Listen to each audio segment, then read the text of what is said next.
Hello mga T! If natatandaan nyo, nag-post ako noong August 5 about sa mga cuting na nakita ko nung Sabado habang naglalakad ako pa uwi galing sa isang event.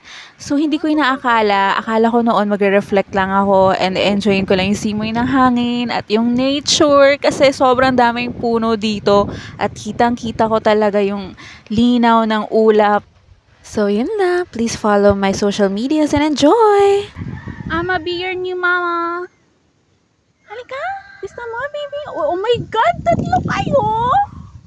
Oh my God, dalawa pala kayo. Dalawa pala kayo. Ito yung isa, oh. Kaya ko na ba maging nanay ulit? Oh my God. Sige, yung isa siguro dito for adoption. Sige. My heart. Bakit biglang? Okay, good thing may box dito.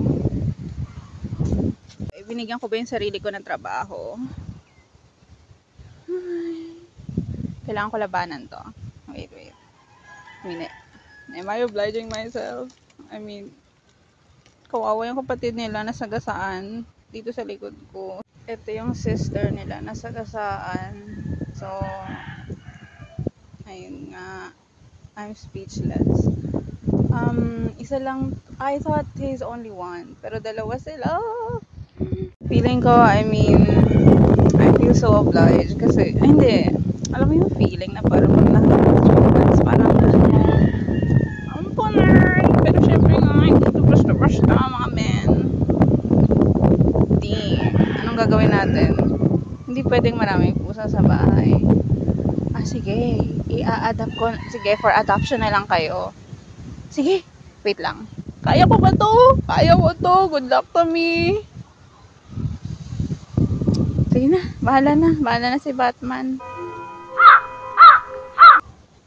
Wait, baka mas okay sila dito. Kasi ang place dito, although may bahay naman, as you can hear, may manok. Iniisip ko kasi baka mas worse pa ang condition nila. Kasi tahimik tong lugar na to eh. Tapos biglang kukunin ko sila. Alam mo yun? So hindi ko alam. But knowing the fact na yung kapatid nila nasagasaan, so I'd rather have them adopted, diba? What do you think? Ilang minutes na ako dito, may mens. Okay. Pag sumama sila sa akin, push ko na to. I look for, tawag nito, kung sinong interested.